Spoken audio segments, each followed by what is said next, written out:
Hi friends, welcome to my channel my family dairy. ఎలా ఉన్నారండి? అందరూ బాగున్నారా? నేను కూడా బాగున్నానండి. మీరందరూ ఎలా ఉన్నారో నాకైతే కామెంట్ సెక్షన్లో కామెంట్ చేయండి.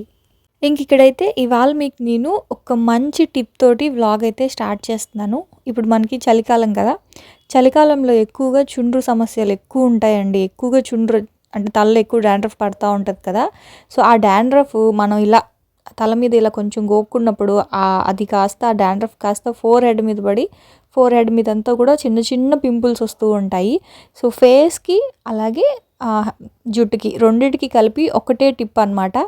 ఇది అవిసె గింజల జెల్ అయితే చేస్తున్నాను. సో ఈ అవిసె గింజల జెల్ కనుక మనం స్టోర్ చేసుకుంటే తలకేమో చుండ్రు పట్టదు. అలాగే ఫేస్కి అప్లై చేసుకుంటే ఫేస్ మీద చుండ్రు వల్ల వచ్చిన చిన్న చిన్న పింపుల్స్ అన్నీ కూడా పోయి స్కిన్ సాఫ్ట్ అవుతుంది. అలాగే జుట్టు కూడా సాఫ్ట్ అవుతుంది. జుట్టులో ఉన్న డాండ్రఫ్ పోతుందండి. ఇది నేను కొన్ని సంవత్సరాలుగా వాడుతున్నాను. దగ్గర ఒక 2-3 సంవత్సరాల నుంచి ట్రై చేస్తున్నాను. చాలా మంచి రెమెడీ అనే చెప్పాలి. దీనికి షూరిటీ నేనే అనమాట. సో ఇది ఎక్కడ చూసింది కాదు, నేను ఎప్పటి నుంచో చేస్తూ ఉన్న టిప్ ఇదే మాత్రం. అయితే అవిసె గింజల జెల్లు నేను కొంచెం ఎక్కువ క్వాంటిటీలో చేసుకున్నాను. సో ఏంటంటే ఇక్కడ నేను ఒక 2 గ్లాసెస్ వాటర్ తీసుకున్నాను. కొంచెం పెద్ద గ్లాసెస్ ఉంటాయి కదా, మంచినీళ్ళు తాగే గ్లాసెస్లో వాటర్ తీసుకొని ఆ వాటర్ మరుగుతూ ఉన్నప్పుడు ఒక 150 గ్రామ్స్ వరకు ఇవి గింజలు ఉంటాయి కదా, అవిసె గింజలు వేసేసా.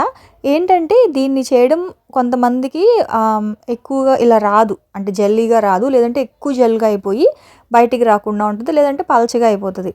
అప్పుడు ఏం చేయాలంటే నీళ్ళు మరుగుతున్నప్పుడు ఫస్ట్ హాఫ్ గింజలు వేయండి. మీకు ఒకసారి చూసుకోండి, మీకు బాగా జెల్ అనేది బాగా ఫామ్ అయింది అంటే హాఫ్ చాలు. ఒకవేళ జెల్ రాలేదు అనుకుంటే మిగతా హాఫ్ గింజలు కూడా వేసేసి బాగా ఉడికించి ఒక 10 నిమిషాల పాటు ఉడికిస్తే ఇలా జెల్ అయితే వస్తుందండి. ఇలా జెల్ వచ్చిన తర్వాత దీంట్లో ఏమీ కలపాల్సిన అవసరం లేదు, ఫ్రిడ్జ్లో స్టోర్ చేసుకోవచ్చు. అది మనకి ఫ్రిడ్జ్లో 1 మంత్ అయినా సరే నిలువ ఉంటుంది. అది ఫ్రిడ్జ్లో పెట్టేసిన తర్వాత మనకి ఎప్పుడైతే కావాలో ఫేస్కి కావాలంటే ఫేస్కి, హెడ్కి కావాలంటే తలకి కావాలంటే తలకి వాడుకోవచ్చు.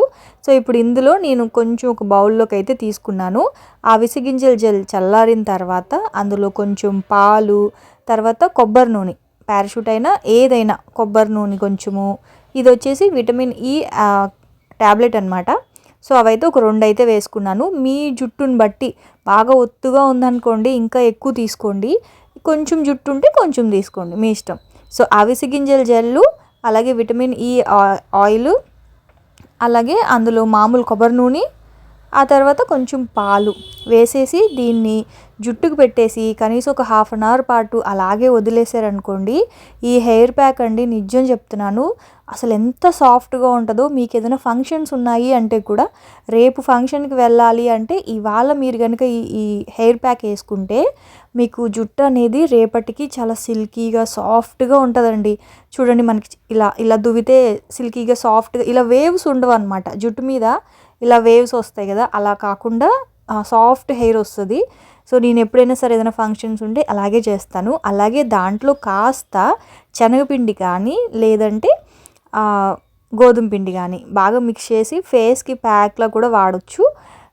ఈ 2 ఫేస్కి వాడాలి అంటే కొంచెం శనగపిండి, అంటే కొంచెం బైండింగ్ కోసం చెప్తున్నాను. అదైతే ఇప్పుడు నేనేం ఫేస్ ప్యాక్ ఏం వేయట్లేదు, హెయిర్ ప్యాకే వేసుకున్నాను. ఎందుకంటే ఇప్పుడు నేను హెయిర్ కటింగ్కి వెళ్తున్నాను. చాలా రోజుల నుంచి అనుకుంటున్నా హెయిర్ కట్ చేయించాలి అని చెప్పి. ఏమైందంటే జుట్టు బాగా ఊడిపోతుందండి, అసలు పొడవు అవుతుంది, అంటే పొడవుగా ఎదుగుతుంది కానీ లావు రావట్లేదు, జుట్టు వాల్యూమ్ పెరగట్లేదు. అందుకే ఇవాళ నేనైతే లేయర్ కట్ అయితే చేయించుకున్నాను. సో చాలా బాగా చేశారు. ఒకసారి చూపిస్తాను, మీరైతే చూస్తూ ఉండండి. అలాగే మీరు చెప్పండి నాకు హెయిర్ కట్ ఎలా ఉంది అని చెప్పి. సో ఇక్కడైతే ఇంట్లో పనులన్నీ అయిపోయాయి. డిష్ వాషర్లో అయితే సామాన్లు పెట్టేసి కొన్ని ఉంటాయి కదా షింక్లో, ఇంకా అవన్నీ కూడా చేత్తో అయితే కడిగేస్తూ ఉన్నాను. ఇది మాత్రం నా డైలీ రొటీన్ అనమాట. డిష్ వాషర్ ఉన్నా సరే చేత్తో కడగడం మాత్రం నాకు అవదు, పోలేదు. చేత్తో కడగాల్సిందే. కాకపోతే ఇవన్నీ ఏంటంటే కొంచెం స్టీల్ గిన్నెలు, కొంచెం మందపాటి గిన్నెలు కాబట్టి డిష్ వాషర్లో ఎక్కువ ప్లేస్ తీసుకుంటుందని నేను చేత్తోనే కడిగేస్తా. నాకు స్టీల్వి కడగడం ఈజీ అండి, అంత ఎక్కువ ఏమీ లోపల జిడ్డు ఉండదు కదా, ఫాస్ట్గానే అయిపోతుంది, ఫాస్ట్గానే కడిగేస్తా. ఇంకోటి ఏంటంటే మనం అది షింక్లో వేసేటప్పుడే దాంట్లో ఉన్న డస్ట్ అంటే ఉంటుంది కదా, అన్నం మెతుకులు లేకపోతే ఏదో ఒకటి, అవన్నీ కూడా తీసేసి డస్ట్బిన్లో వేసేస్తాను కాబట్టి గిన్నెల్లో అంత ఎక్కువ చెత్త ఉండదు. సో నాకు ఈజీ అయిపోద్ది అనమాట కడగడం కూడా. ఇంకోటి ఏంటంటే ఇవండి నన్ను గిన్నెలు సెట్ అడిగారు, అక్క మీ దగ్గర ఉన్న గిన్నెల సెట్టు ఒకసారి లింక్ పెట్టండి అని. అది నేను షాప్లో కొన్నానండి, పూర్ణ మార్కెట్ దగ్గర. ఆ వీడియో కూడా ఉంటుంది, కొన్నప్పుడు కూడా మీతో షేర్ చేశాను. అది 1100 అనుకుంటున్నాను నేను, 1050 1100 గుర్తులేదండి ఎగ్జాక్ట్గా. 4 వచ్చాయన్నమాట. అయితే 4 కాదు 5 వచ్చాయండి, సారీ, 5 వచ్చాయి. ఇప్పుడు మనకేంటంటే ఫ్లిప్కార్ట్‌లో, అమెజాన్‌లో కూడా ఉన్నాయి. ఇంకా తక్కువకే 700కే 800కే ఉన్నాయి. మరి దాని స్టీల్ క్వాలిటీ ఎలా ఉంటది, సైజు చిన్నదా పెద్దదా అని కన్ఫ్యూషన్ ఎందుకులే అని నేను షాప్‌కెళ్ళి కొనుక్కున్నాను. నా దగ్గరైతే ఆ బౌల్ సెట్ లింక్ అయితే లేదండి, ఏమీ అనుకోవద్దు. సో అలాంటివి బెటర్ మనం షాప్‌కెళ్ళి తీసుకుంటేనే. లేదనుకుంటే ఒకసారి నచ్చితే ఆర్డర్ పెట్టండి, ఇంటికొచ్చాక నచ్చితే ఉంచుకోవడం, లేదంటే రిటర్న్ పెట్టేయడమే. కాకపోతే వాటికి ఒక్కొక్కసారి రిటర్న్ ఆప్షన్ ఉండకపోవచ్చు. సో చూసి తీసుకోండి. నేనైతే మాత్రం అవి షాప్‌లో తీసుకున్నాను. ఆ తర్వాత ఇదిగోండి ఇలా ఇల్లంతా కూడా నీట్‌గా మాప్ అయితే పెట్టేస్తున్నా. పూజ చేయడానికైతే కుదరలేదండి. ఇంకా నాకు ఈరోజు ఏమైందంటే వీడియో ఎడిటింగ్ బాగా లేట్ అయిపోయింది. అంటే ఎడిటింగ్ కాదు, వాయిస్ ఓవర్ అనమాట. సో ఇది ముందు రోజు వ్లాగ్ కదా. సో ముందు రోజు వ్లాగు 12 గంటలకు అప్లోడ్ చేయాలి అంటే ఆ వాయిస్ ఓవర్ ఇవ్వలేదు. ముందు రోజు నైట్ వీడియో ఎడిట్ చేశాను కానీ వాయిస్ ఓవర్ ఇవ్వలేదన్నమాట. సో వాయిస్ ఓవర్ ఇవ్వాలి అంటే ఇంక ఇంట్లో ఎవరు ఉండకూడదు, అంటే పొద్దున్నే హడావిడిగా ఉంటుంది కదా. సో అందుకని వాళ్ళందరికీ లంచ్ బాక్స్ కట్టి వాళ్ళని పంపించిన తర్వాత ఇంకా ఇల్లంతా చిందరవందరగా అక్కడే ఉందన్నమాట. ఇంకప్పుడు మళ్ళీ చేసుకుందాంలే అని చెప్పి అప్పుడు పని ఆపేసి వాయిస్ ఓవర్ ఇచ్చి అప్పుడు వీడియో అప్లోడ్ చేసి ఆ తర్వాత మిగతా పని అయితే చేసుకుంటూ వీడియో షూట్ చేస్తూ ఉన్నాను. సో నాకు 10 అయిపోయింది వాయిస్ ఓవర్ అంటే వాయిస్ ఓవర్ ఇచ్చి అప్లోడ్ చేయడానికి 10 అయిపోయింది. అందుకే ఇవాళ ఏంటంటే ఇంక పూజ చేయలేదు, ఈవినింగ్ చేసుకుందాంలే అని చెప్పి. సో ఇక్కడేమో ఇల్లంతా నీట్గా క్లీన్ చేసేస్తే ఒక పని అయిపోద్ది కదా. ఈవినింగ్ ప్రశాంతంగా దేవుడివి పూజ సామాన్లు క్లీన్ చేసుకొని పూజ చేసుకోవచ్చు. సో ఇక్కడ తలస్నానం కూడా చేసేసాను. ఇందాక మీకు చూపించే కదా హెయిర్ జెల్ పెట్టుకున్నాను, చాలా సాఫ్ట్గా ఉంటుందండి. ఇవాల్టి కంటే కూడా రేపు చాలా సాఫ్ట్గా ఉంటుంది అనమాట, సిల్కీగా ఉంటుంది.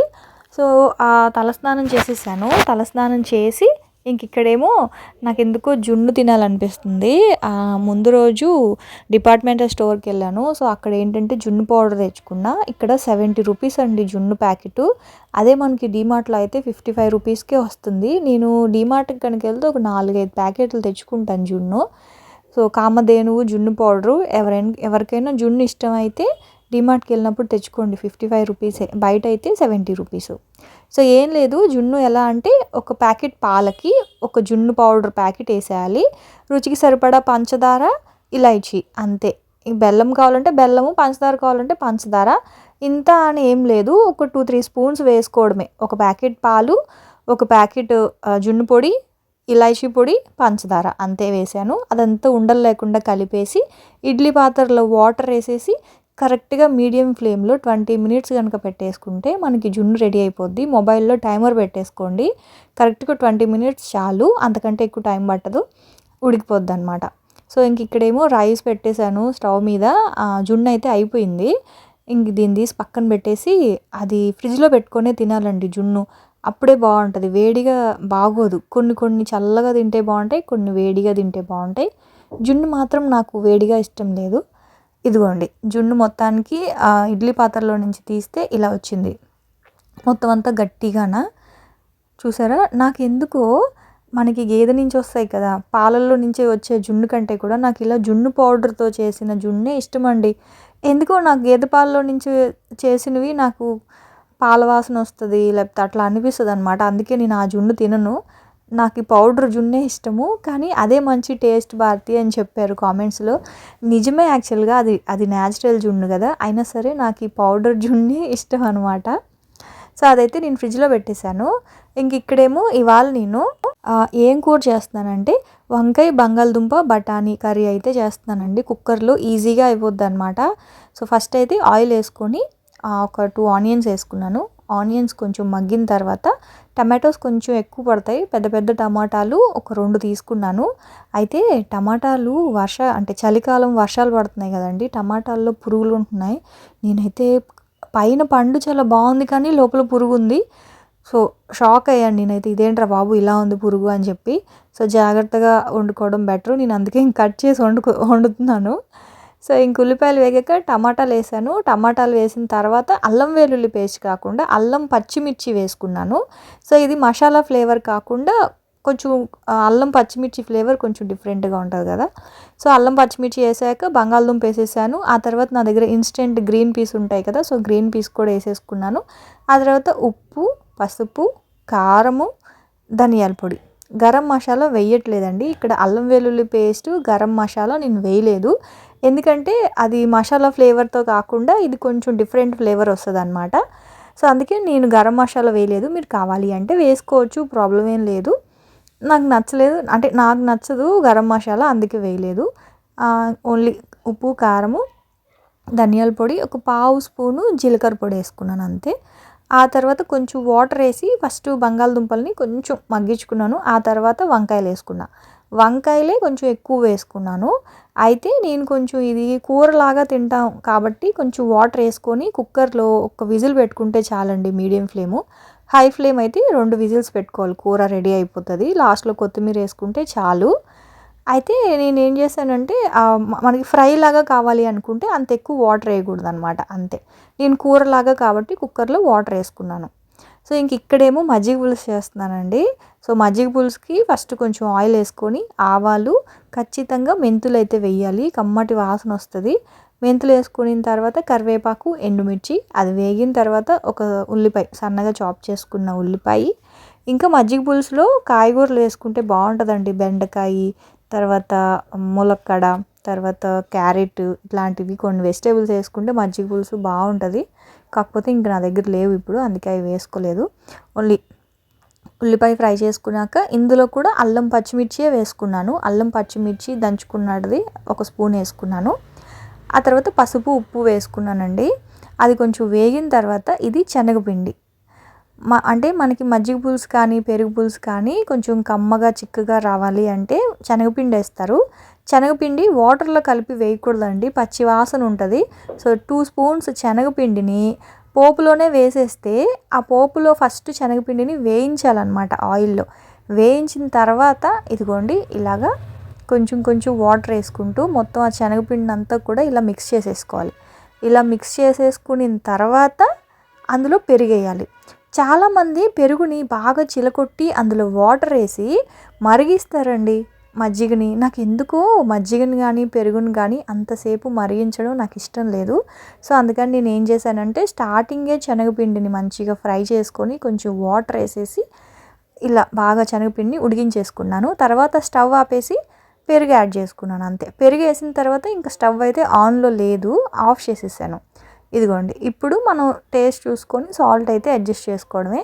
సో ఇది పెరుగు పులుసు అనమాట. సో శనగపిండి వేయడం వల్ల యూజ్ ఏంటి అంటే మనం కలుపుకొని తినేటప్పుడు కొంచెం జ్యూసీగా జిగురుగా ఉంటుంది కాబట్టి పలచగా కాకుండా మజ్జిగ పులుసు అనేది చిక్కగా ఉంటుంది అంతే. వేయకపోయినా పర్వాలేదు శనగపిండి, కానీ వేస్తే ఏంటంటే మనం ఎక్కువ మంది మనుషులు ఉన్నప్పుడు ఏమవుద్దంటే కొంచెం చిక్కగా కావాలి అనుకున్నప్పుడు శనగపిండి యాడ్ చేసుకోవడమే.